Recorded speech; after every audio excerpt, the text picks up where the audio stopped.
Have you ever been working in the lab and thought to yourself, wow, strawberry flavor, just to see one of those signs that says no eating or drinking allowed in the lab? Well, we don't have that problem here. This is not a lab, so I don't hang any signs. I'm Matt, and you're watching The Hungry Microbiologist. In the past few videos that you've seen from me, we've been doing a lot of very generic media. Stuff that would simply grow any bacteria that I threw at it. Mostly. We'll learn about some exceptions. Today, we're going to cover how we would sort out which bacteria were actually growing. A little. This is activated charcoal infused media. Now, it is great for things like fungus, so you do have to be careful with contamination when you're using it. But once again, a fungus can be told apart from a bacteria using simple microscopy, or sometimes even simpler just by looking at the colony shape and structure. What we're most interested in growing on this would be Legionella pneumophila, which is the #1 cause of all non-hospital acquired pneumonia in humans. So, a human-known disease. There's one of about 3 different bacteria that will grow in this media, and they can all be differentiated by microscopy. Legionella pneumophila is a gram-negative rod with flagella. The others are a non-motile gram-negative rod and a gram-positive rod, all with increasingly difficult to pronounce Latin names. So, once again, all the bacteria in the world to tell apart, if we can narrow it down to those 3, very helpful. So, we'll see if we can even get anything to grow on this. The appropriate way to do this is to take a sputum sample from the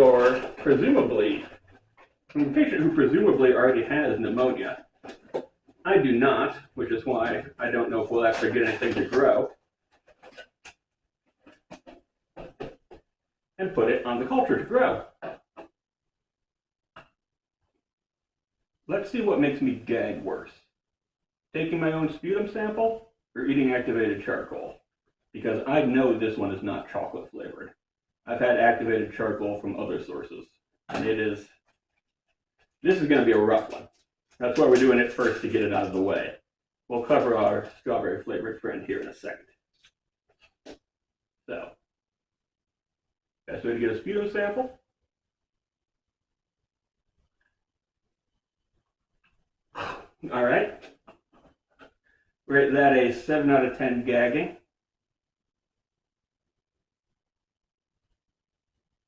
Rub it on our media. And let's see if I have Legionnaires.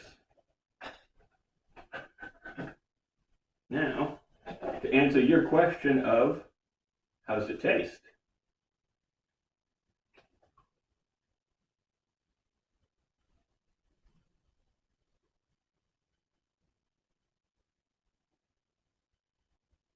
You can barely even taste the charcoal. That's weird. This one is almost completely flavorless. I was really prepped for that to be the worst thing we had ever eaten on this channel. And honestly, if I was starving it in the lab, this might be one I go for. I don't know how little or how much gets put into there, but the sputum sample definitely wins for causing me to gag more.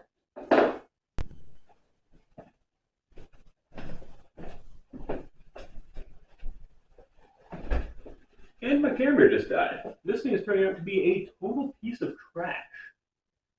Anyway, next we have our strawberry flavored media. This is actually not a selective media. It'll still grow plenty of things. It is an indicator media.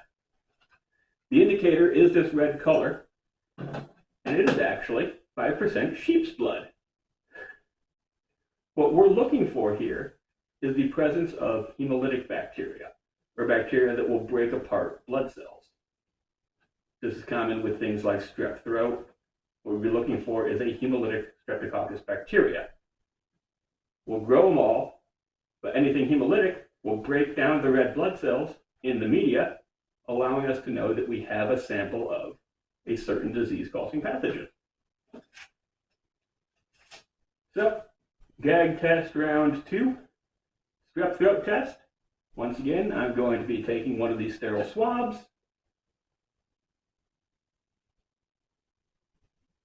It doesn't get any better.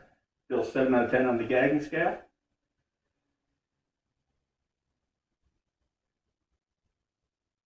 Streak it in there good. We'll grow that one up. Now let's see just how bad sheep's blood auger is, or if it's a beautiful strawberry flavor. Ooh, holds its form a lot better than the charcoal media did.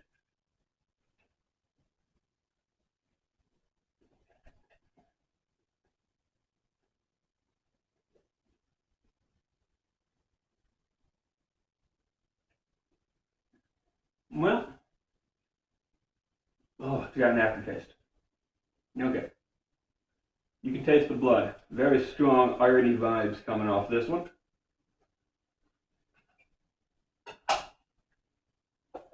However, I would give that a 4 out of 10 on the gag scale if the throat swab was a 7. So confirmed, eating the media is better than getting a throat swab to test for the disease. But let's see what the bacteria think. I'm going to throw these on the Incubator 3 Pro and be back with you all in a couple of days. Set the heated plate to 35. Leave these auger up and let them sit.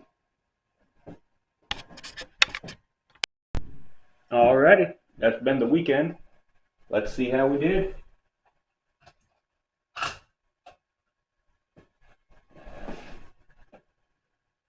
Yeah, I would say that's a good demonstration. Let's go through these.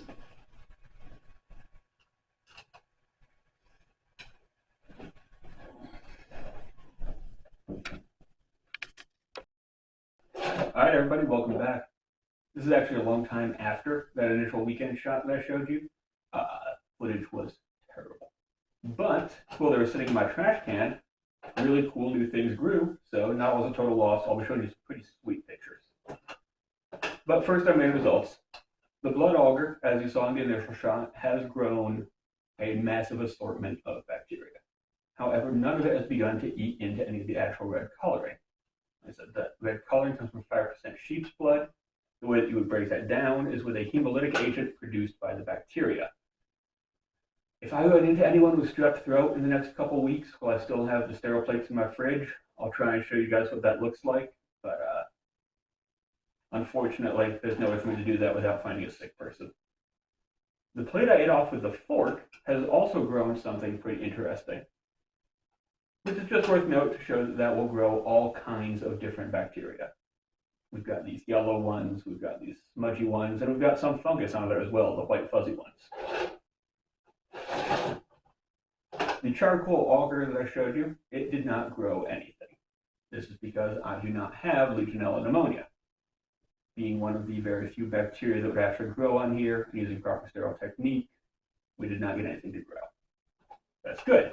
As a selective media, it should only selectively grow the bacteria that makes me sick. Now that it's been sitting for a week, you can see what I mean by this works good with fungi. We got some good contamination in there after that. We got a big white fuzzy friend over here, and a bunch of little clear ones floating around. Not 100% on what those clear ones are, but presumably not bacteria, some form of eukaryotic cell. And the one I ate off with the fork actually initially grew a chunk of fungi as well. But now that it's been in my trash, that has spread massively into an entire lawn of fungi. So from that initial result where the one grew nothing and the one grew something, we can conclude that my fork is dirtier than the inside of my mouth. What that means, I have no idea, but I do find it interesting. Anyway, that's all the results we have for now. So until next time, stay hungry.